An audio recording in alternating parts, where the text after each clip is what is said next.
Assalamualaikum warahmatullahi wabarakatuh. Waalaikumsalam. Teman-teman jurnalis yang kami hormati, pada kesempatan ini hari Kamis tanggal 2 Maret 2023, kami KPU akan menyampaikan beberapa pandangan dan sikap KPU terhadap putusan Pengadilan Jakarta Pusat yang kami dapatkan informasinya sore tadi. Jadi pada intinya kami baru mendapatkan informasi tentang adanya putusan tersebut adalah pada hari ini, Kamis 2 Maret 2023. Dan secara resmi, kami tadi sudah cek di kantor karena sudah sore ya, kami juga belum mendapatkan salinan putusan tersebut. Namun demikian, beredar juga putusan yang formalnya PDF, dan saya kira mungkin teman-teman jurnalis juga menerima hal yang sama. Nah, pada kesempatan ini kami akan menyampaikan beberapa pandangan, terutama tentang kronologi. Setelah itu nanti kami akan menyampaikan pandangan KPU terhadap situasi yang berkembang sekarang ini. Kronologi dari perkara sengketa maupun gugatan yang dilakukan oleh Partai Prima terhadap KPU. Yang pertama begini ya, bahwa Partai Prima ini pernah mengajukan permohonan sengketa proses pemilu, terutama dalam hal penetapan partai politik peserta pemilu 2024. Permohonan tersebut pernah diajukan di Bawaslu pada tanggal 20 Oktober 2022 dengan objek sengketa berupa berita acara hasil verifikasi administrasi permohonan berita acara hasil verifikasi administrasi persyaratan partai politik calon peserta pemilu. Permohonan sengketa pemilu tersebut yang diajukan oleh Partai Prima kepada Bawaslu, oleh Bawaslu ditolak melalui putusan Bawaslu nomor 002 garis miring PS titik rek garis miring Bawaslu garis miring 10 Romawi garis miring 2022. Yang kedua, Partai Prima juga mengajukan gugatan ke PT UN yang diregister dengan nomor 425 garis miring G garis miring 2022 garis miring PT UN titik JKT, jadi ini PT UN Jakarta, pada tanggal 30 November 2022 dengan objek sengketa yang sama yang diajukan ke Bawaslu, yaitu objek sengketanya berita acara hasil verifikasi administrasi. Dalam perkara tersebut, PT UN menerbitkan atau mengeluarkan penetapan dismisal yang pada pokoknya menyatakan PT UN Jakarta tidak berwenang untuk memeriksa, memutus, dan menyelesaikan perkara tersebut. Yang dimaksud dismisal atau menyatakan tidak berwenang karena apa? Objeknya masih berita acara. Sementara menurut ketentuan Undang-Undang Pemilu, yang dapat disengketakan itu kalau sudah terbit keputusan KPU yang bersifat final dan mengikat tentang penetapan partai politik peserta pemilu 2024 yang diterbitkan KPU pada 14 Desember 2022. Jadi PT UN Jakarta menyatakan tidak berwenangnya bukan karena tidak berwenang memeriksa, tapi karena objeknya itu masih berupa berita acara, belum sampai kepada keputusan KPU. Yang ketiga, saudara sekalian, Prima kemudian melakukan upaya hukum dengan mengajukan gugatan sengketa proses pemilu ke PT UN Jakarta yang kemudian diputus oleh PT UN Jakarta melalui putusan nomor 468 garis miring G garis miring SPPU garis miring 2022 garis miring PT UN Jakarta pada 26 Desember 2022. Terhadap perkara tersebut, PT UN menjatuhkan putusan yang pada pokoknya menyatakan gugatan penggugat tidak diterima. Lihat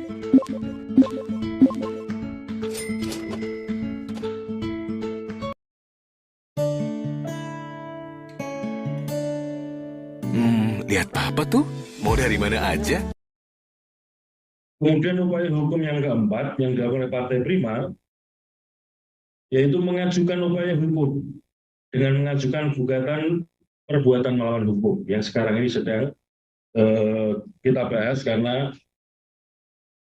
putusan tersebut beredar pada sore hari ini. Gugatan perbuatan melawan hukum diajukan ke Pengadilan Negeri Jakarta Pusat yang diregister dengan perkara 757 garis miring PDT.G. Nah, kode PDT.G ini berarti gugatannya perdata. Garis miring 2022, garis miring PN Jakarta, garis miring PN Jakarta Pusat, tanggal 8 Desember 2022, dengan objek gugatan dirugikannya Partai Prima oleh tindakan KPU saat proses verifikasi administrasi yang kemudian diputus oleh PN Jakarta Pusat yang pada pokoknya menyatakan KPU telah melakukan perbuatan melawan hukum serta dibebankan untuk membayar ganti rugi sebesar 500 juta rupiah serta melaksanakan sisa tahapan pemilu yaitu 2 tahun 4 bulan 7 hari. Atau saya bacakan amar putusannya ya.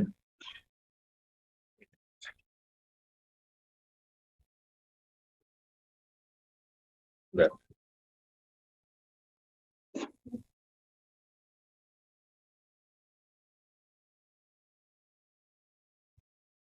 di dalam putusan Pengadilan Negeri Jakarta Pusat nomor 757 tersebut, dalam amar putusannya ada 7.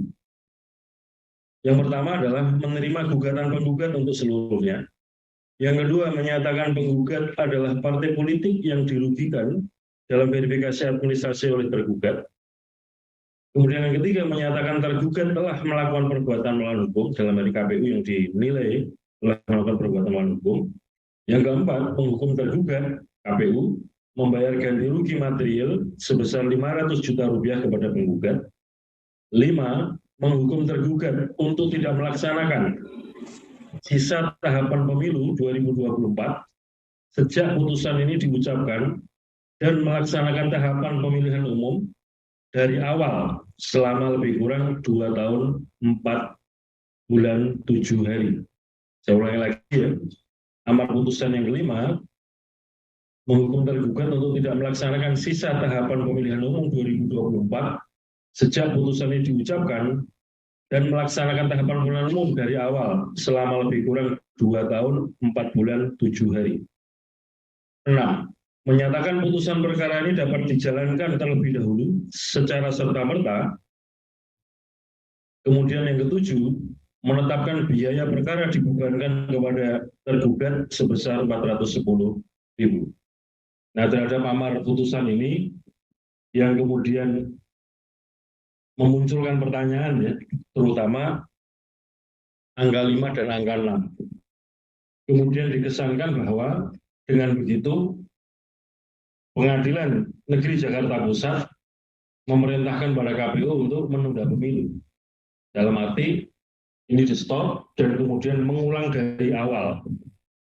Kemudian yang keenam, menyatakan putusan perkara ini dapat dijalankan terlebih dahulu secara serta-merta. Nah, terhadap putusan Pengadilan Negeri Jakarta tersebut, kami di KPU tentu saja akan yang pertama ya, menunggu salinan resmi dari Pengadilan Negeri Jakarta terhadap perkara tersebut. Walaupun demikian kami sudah membaca substansi dari putusan Pengadilan Negeri Jakarta Pusat tersebut.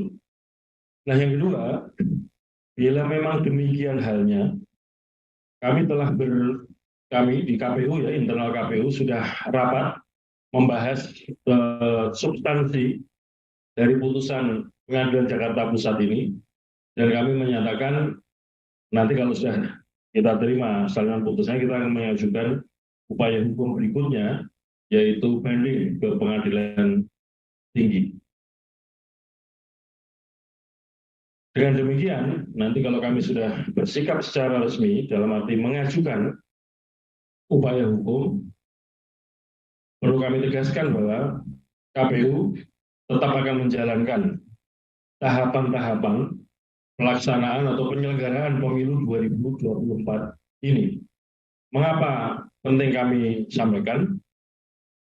Yang pertama, tahapan dan jadwal KPU, tahapan dan jadwal pemilu 2024 itu dituangkan dalam bentuk hukum, produk hukum KPU berupa peraturan KPU tentang tahapan dan jadwal pemilu 2024.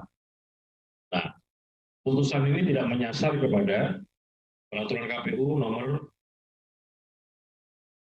3 2022 tentang tahapan dan jadwal pemilu 2024. Sehingga dengan demikian dasar hukum tentang tahapan dan jadwal masih sah dan memiliki kekuatan hukum mengikat. Ini sebagai dasar KPU untuk tetap melaksanakan atau melanjutkan penyelenggaraan pemilu 2024. Yang kedua, karena yang mengajukan gugatan ke Pengadilan Negeri Jakarta Pusat adalah partai politik, calon peserta pemilu, dan yang dijadikan objek itu keputusan KPU tentang penetapan partai politik peserta pemilu 2024, ini sudah kami ajukan eksepsi ya, perlawanan pada waktu kami menjawab gugatan perkara tersebut. Kami sampaikan bahwa kewenangan untuk menguji produk-produk pejabat tata usaha negara dalam ini KPU sebagai penyelenggara negara yang khususnya menyelenggarakan pemilu, itu ranah wewenangnya ada di Pengadilan Tata Usaha Negara. Dan kami nyatakan bahwa ini sudah pernah diuji oleh PT UN yang tadi dinyatakan tidak dapat diterima. Sehingga dengan begitu, keputusan KPU tentang penetapan partai politik beserta pemilu 2024 masih berlaku sah dan berkekuatan hukum mengikat. Sehingga demikian, status tentang partai politik mana saja yang telah ditetapkan oleh KPU sebagai peserta pemilu 2024 tidak ada perubahan. Saya kira itu beberapa hal yang dapat kami sampaikan untuk saat ini, supaya kemudian publik, para pihak, stakeholder kepemiluan mengetahui pandangan resmi, sikap resmi dari KPU dalam rangka untuk menanggapi terbitnya atau dibacakannya putusan Pengadilan Negeri Jakarta Pusat tersebut. Saya kira demikian ya teman-teman jurnalis yang hadir secara fisik maupun yang hadir secara online melalui media Zoom. Nanti sekiranya ada pertanyaan-pertanyaan lanjutan tidak kami buka saat ini karena kami juga masih punya agenda agenda lain yang harus kami lakukan malam ini. Oleh karena itu, nanti kalau ada hal-hal yang diperlukan, kami akan menjelaskan lebih lanjut. Nanti tim dari divisi Humas yang dipimpin Mas Agus Melas dan juga tim Biro Humas KPU nanti akan menyiapkan catatan-catatan tertulis untuk menjadi bahan bagi teman-teman jurnalis. Saya kira demikian. Saya Hasyim Asyari, Ketua KPU, mewakili lembaga KPU yang pada malam hari ini dihadiri Mas Yulianto Sudrajat, Mas Muhammad Afifuddin, Mas Patsadan Harahap, dan juga Mas Agus Melas. Ada juga Pak Sekjen yang hadir fisik di sini. Ada dua kawan kami anggota KPU, yaitu Mas Ilham Khalid dan Mbak Betty Epsilon Idrus, sedang menjalankan tugas masing-masing di bidangnya masing-masing. Dan kami sudah rembukan juga dengan dua kawan kami yang kebetulan tidak bisa hadir secara fisik ini. Jadi apa yang kami sampaikan di sini adalah sikap resmi, pernyataan resmi dari KPU sebagai penyelenggara pemilu 2024. Demikian, terima kasih. Selamat malam. Assalamualaikum warahmatullahi wabarakatuh. Waalaikumsalam.